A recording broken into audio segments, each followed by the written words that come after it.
will lose some of our global influence. And I think when the world sees, a country that has been a leader in this area starting to backtrack, then others will start to think they don't have to try as hard as well.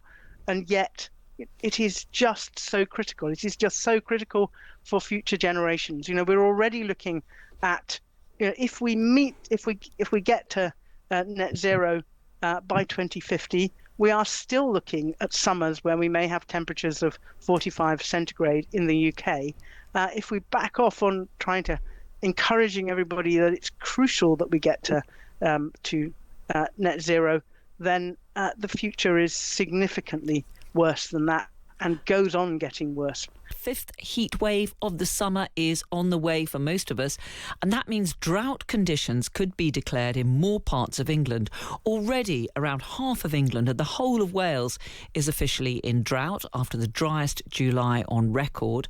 Scotland does not declare drought but monitors water scarcity, with some parts of eastern Scotland now in the most extreme category of significant scarcity.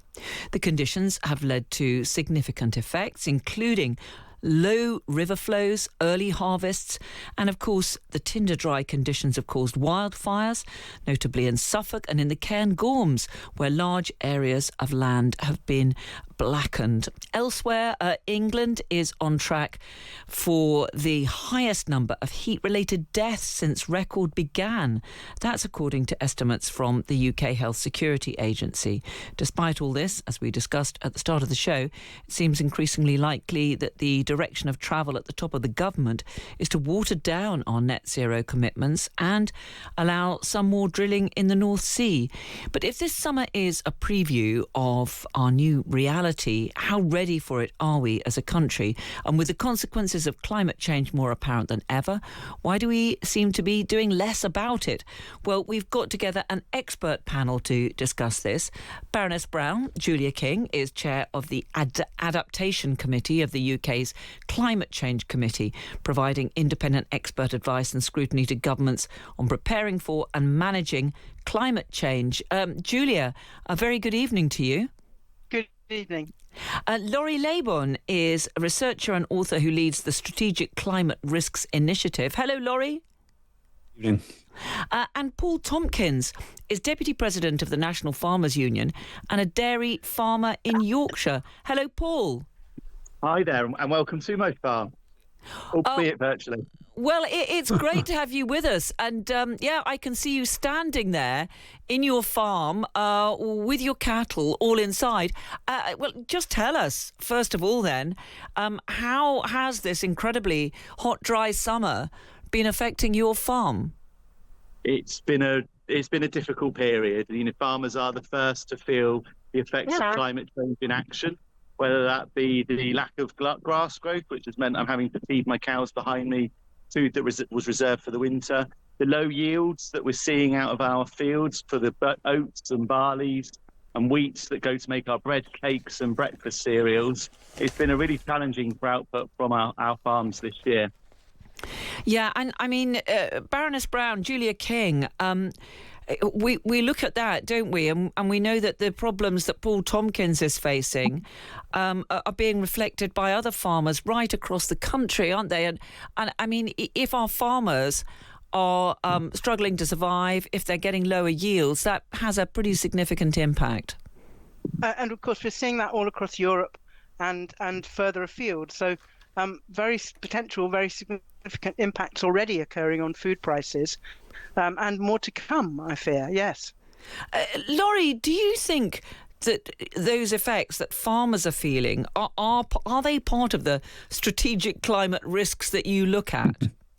Absolutely. And I think we have to be very blunt and say that what we're experiencing with farming in the UK is a threat to our national security. Some of the worst harvests on reliable record have occurred in the last few years. And this looks like it's going to be another very diminished harvest. And that is a huge effect on our national security. Our food security is partly dependent, not completely, but partly dependent on what our incredible farmers do in this country. It is being very badly hit, and the government has got to see it in those terms, I think. Paul, is there more that you would like the government to do to help farmers like yourself? If your yields are low, and as we're hearing there, that's going to have an effect on what's available in the shops, the prices available in the shops. Is there more that you'd like the government to do to help alleviate the difficulties you're facing? The farmers that I talk to are up for the challenge to continue producing food during extreme weather events. But the role that the NFU sees the government here is bringing a joined-up approach to the issues that we face, because often the solutions are long-term and also involve multi-agency approaches. So if we can have a government that convenes all of those improved ways of working to come together, I believe that working together we'll be able to continue what we do best. But at the moment, it's true to say that farmers feel they're on a limb addressing the effects of drought, no water on our farms alone, and that's what we need to change.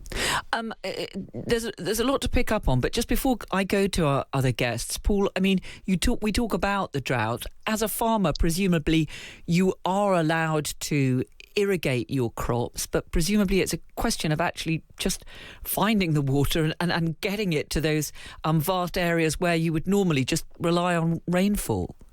Yeah, and it's worth remembering that it's an expensive process, irrigating. It uses energy. So it's only high-value crops that will ever be irrigated. So our vegetables and some fruits, whereas our combinable crops, those are the oilseed rapeseed, the wheats, barleys, and of course 70% of our farmed land is grass. That is very unlikely for irrigation to be a solution for those. So whilst it is really important that we talk about where those irrigated crops can have access to more plentiful supplies of water, and remember, all water in the UK is licensed through the Environment Agency.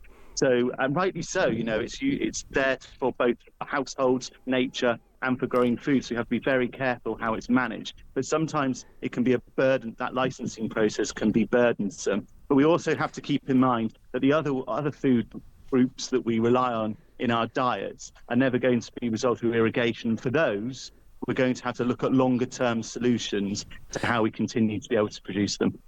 Julia, is farming a part of the sorts of advice and our approach to farming as a country, part of the issues that you provide for the government when we're looking at all of this? Because, I mean, if this climate change that we're seeing, this wave of heat waves, is going to be something we're going to have to live with, do we have to think again about what we're farming and the way our farmers are treated?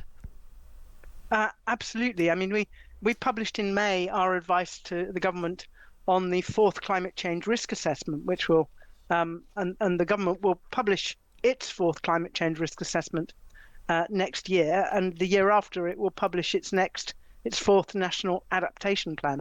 And farming was very much part of our advice. We said the government should set itself some targets for 2050, and then really flow down what it needs to do to achieve those targets. And we suggested in relation to farming that the government should commit itself to a target that we would continue to produce at least 60% of our food in the UK by 2050. And that is a huge challenge in the light of the changing climate. It's a huge challenge in the light of, for example, currently we're on track, if we don't do more, for something like a 5 billion litres of water per day shortage in the public water supply in England. And also, seeing potentially drastically reduced river flows and things. So very little water available for nature, and also for abstraction where farmers and others might be needing to do that. So we think the government needs to set itself some really tough targets for 2050 and work out what it needs to do to deliver those. And one of those would be to make it very much easier for farmers to do on-farm water storage, to sort out the planning system so that's not as complicated as it is at the moment, and also sort out, sharing water between water storage on farms. There are a whole lot of things that stop farmers doing some of the things that would be very logical to do. And we know overall the country is getting wetter. So we will have more water in England, more water in winter, sorry. And we should be absolutely making sure we can save that water. Well, I'm astonished to say that we are getting wetter, because I think don't think I can remember when it last rained here in London. I want though to go back to what we were talking about right at the beginning of the programme. The Times reporting today how the government is planning to row back on some of its net zero targets. The new Energy Security Secretary Miata Fahnbulleh has been talking to the Times about this. Laurie, is this the right moment for the government to be saying, look, we're just going to ease some of those targets for the sales of non-electric vehicles. We do want to have clean, green energy, but we're going to have a bit more drilling in the North Sea. Is this perhaps a signal that maybe doesn't fit correctly with what we're seeing at the moment? You've got to look after people's cost of living, particularly as it gets hit more and more, including by the consequences of the climate crisis. So on one hand, it is appropriate to make sure that you are going through the process of rolling out green energy in a way that supports people.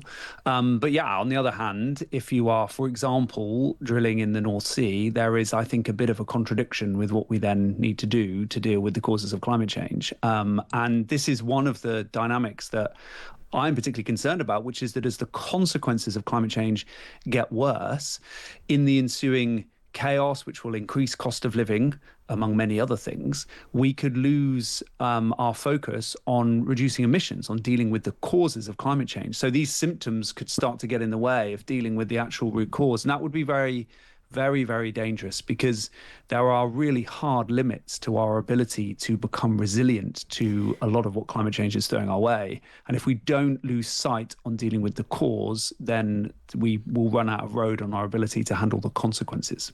Yeah, this is an issue on which a lot of our listeners have been getting in touch. Nick Gardner says, we need to use less energy and invest in the grid to hook up to renewables. I'm very frustrated with others. But Greg says, we've given up meat, dumped the car, cycle everywhere, installed a heat pump, windmill on the roof a la Cameron. Hooray, will our efforts affect the climate emergency? Don't be daft. And I think those sentiments reflected by quite a few others of our listeners. Julia, is this the right moment for the government to be signalling that it's basically an ease back on all those interim targets to get to the big net zero goals? I think it's very disappointing to hear that the government is doing that. We need to be absolutely clear. The challenge of climate change is primarily driven by our burning of fossil fuels. Now, because of our climate legislation, the UK has up to now been hugely influential globally in terms of persuading other countries to follow in our footsteps. And I think if we start backtracking, then we lose that ability to influence, and things start going backwards. So we absolutely, Laurie has made the point very clearly. There are limits to what we can adapt to, and if we don't tackle climate change now, then we will reach those limits pretty fast. So do you think it's a mistake? Do you think it's a mistake that the signals that we're getting then from the new Energy Secretary? I think a real mistake that we're getting those signals, yes. And what do you think the effects of that will be? Well, I think we will lose some of our global influence, and I think when the world sees a country that has been a leader in this area starting to backtrack, then others will start to think they don't have to try as hard as well. And yet it is just so critical. It is just so critical for future generations. We're already looking at if we get to net zero by 2050, we are still looking at summers where we may have temperatures of 45 centigrade in the UK. If we back off on trying to encouraging everybody that it's crucial that we get to net zero, then the future is significantly worse than that and goes on getting worse. So, what do people want for their children and their grandchildren? Paul Tompkins, let me just ask you about that. Do you think that it's the wrong moment for the government to be sending out these signals? Farmers across England and Wales are world leaders in carbon-friendly food. Some of our milk, meat, eggs is produced to the very high standards as well as to the very lowest carbon footprints. So we are very much on the agenda. Our agenda is to continue producing food which is continually improving its environmental footprint, as well as looking at these adaptation ways of how we continue to farm in a changing world. But we are caught in the middle of a really difficult storm here, because whilst we are on that agenda, not everywhere else is. And what it means on our supermarket shelves is that we will continue to produce the food as we are now, but when that sometimes brings challenges, like, for example, at the moment, I'm being sent photos of all this weekend is fresh chicken on the shelves of our supermarkets that's arrived from Poland this week. What? To a much higher environmental footprint than the product that comes from the UK. So we're being asked to reduce our environmental footprint, which costs us slightly more. And rather than now paying about £12.85 for one of those British packs, that next door to it has a £12 pack of chicken that has come from Poland for a higher with a higher cost to the environment. That is the space in which farmers are trying to operate. We want to be able to produce climate-friendly food, but when we're being squeezed from both sides by the retailer demands on one and the consumer demands on the other, we're in a right muddle in the middle.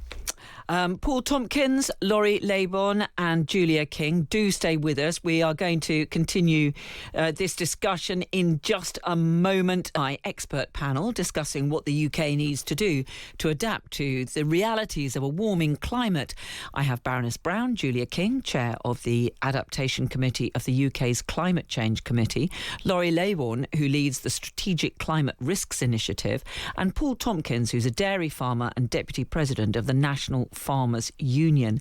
So do we need to rethink the way we live our lives and how our cities and our infrastructure functions in order to cope with the climate change that we're all experiencing? Laurie Laybourn, we've seen, haven't we, in recent weeks, chaos on the railways with bits of the rails and the point system melting. We have seen power cuts in parts of the country. Do you think that we're not looking sufficiently or taking sufficiently far-reaching decisions about how our infrastructure can cope with these sorts of temperatures? Absolutely. The UK is tragically underprepared even for what climate change is throwing our way right now, as all of that evidence that you've given and more shows. A good example of this is that the government produces what's called a reasonable worst case scenario of various threats that could hit the UK. The reasonable worst case scenario for the impacts of heat waves has been overtopped this year with what has happened so far. This is a very serious moment and should be a moment of profound pause for the government and wider society, that this thing is hitting us much harder and faster than we thought. It's already changing how we have to behave, as anyone who's lived through the heat waves of this summer has experienced. So this summer should be the wake-up call. We almost say this every summer now, but this has been particularly severe, that shows us that we are emphatically in a new climate reality, and the UK, along with other countries all around the world, are just not set up to handle that. This is going to get much worse, I'm afraid, before it gets any better, and some pretty transformational things now have to happen. The last thing I'll say on that is that some of those things will benefit us anyway. So a lot of the things that we were talking about just now that will deal with the causes of climate change will also help us weather the consequences of climate change. We need, for example, to have better temperature regulated buildings to reduce emissions and our bills, and that will also help us deal with the consequences of climate change. That's a win-win-win, and there are loads of them all over the place that unfortunately we're not investing in, and we're going to have to do that very quickly. Julia King, do you get the impression that the government is even seriously looking at things like that, at really big changes to what we need, how we need our buildings to function, things like air conditioning. Most homes still don't have that. I understand there's a presumption against it in new buildings. The way that so many of our vital services work, do you think the government is paying sufficient attention to what it needs to do? No, and that's what we say in. Well, we have been saying for the last 10 years or more in all of our reports to the government. We report every 2 years on the progress we're making on adapting, and we give the government advice every 5 years on the UK's climate change risk assessments. And as I said, we gave our most recent advice in May, and we said to the government, you really have to start setting some targets, because the kind of plans for adapting to climate change that government departments have been setting historically are just not effective. And as both Laurie and Paul, I think, have said, this needs much stronger coordination across government, because none of it falls conveniently into one government department, and it certainly doesn't all fall on DEFRA. So we need much stronger coordination across government. I would say, in response to our Well-Adapted UK report that we published in May, we have had more engagement with government departments, I think, than for any report we have previously published on adaptation, and that was before this rather exceptional summer that we're having. So I'm hoping that our report, followed by our 5 heat waves and possibly even more before we get to the end of the summer, and the extreme drought, will act as a wake-up call. But we all need to keep pushing on this, because action is absolutely essential. And we've seen this year children sent home from school because schools can't be kept at a reasonable temperature. We've seen the London ambulance service at the end of June having more call-outs than it has ever had before, because people are suffering in the heat. And as you've said, we're probably going to exceed the number of the record number of heat-related deaths, which I suspect was what we saw in the summer of 2022. Okay. Let me just turn to Paul. Several other points I do want to try and squeeze in. Paul, do you and your members have to start thinking long-term, and perhaps that's part of the problem? I'll come back to a lack of long-term thinking. I appreciate that you're largely a dairy farmer. You're in a beautiful part of Yorkshire. Are you starting to think, well, maybe I need to try to switch to farming different products? I visited a sustainable farming centre in southern Spain where there is very, very little water, and they look at the whole question of how you work with very little water. Do our farmers have to start thinking very seriously about that, and thinking about what they're growing, what they're producing?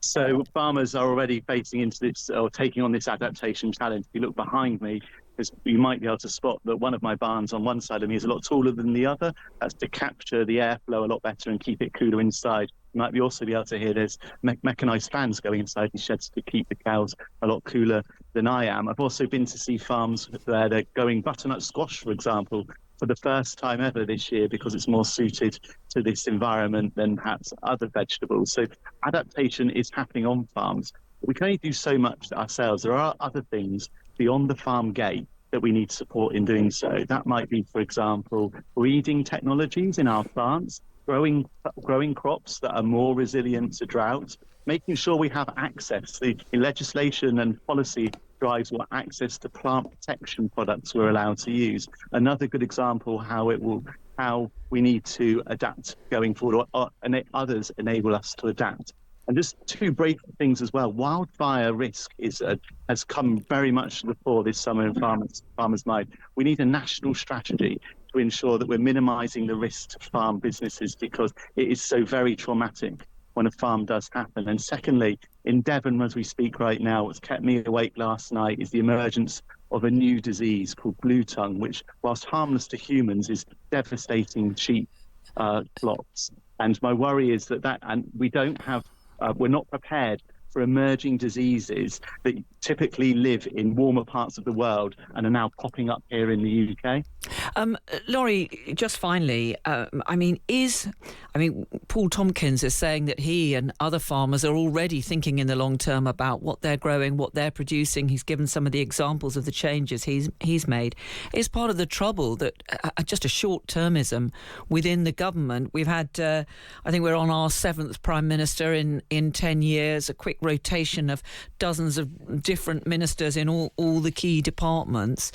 Is that part of the problem when we're looking at problems that are going to be confronting us, not just in the coming years, but in decades to come? Yeah, the country is not geared up for what comes next. So I think we could strongly argue that some of the biggest national security threats that have been visited on the UK in recent years have not been from hostile nations, however much it is right to point to the existence of those threats. It has been from the consequences of climate change. We can't have the 3 or 4 worst harvests on record occurring within this decade so far and not realise that this is a national security issue. So we are not set up for that challenge. Government is configured in a way that breaks down problems into individual departments. This issue that we're facing here cuts across them, because our whole society now is starting to get shocked by this, and that will only get worse. So there's a whole new posture needs to be assumed by the government. That partly needs to include long-term thinking, but the government has now got to be organised in a way that really gets on top of this, because it is going to accelerate. It already is, climate change, and the impacts will also accelerate as well. So this summer is the latest, greatest grave warning of the new climate reality that we're in, and we are just not in a situation where the government is set up to guide us in that new climate reality. Laurie Laybourn from the Strategic Climate Risks Initiative, Julia King, Chair of the Adaptation Committee of the UK's Climate Change Committee, and Paul Tompkins, a dairy farmer and Deputy President of the National Farmers Union. It's been great to have all your thoughts. Thank you all so much for joining us.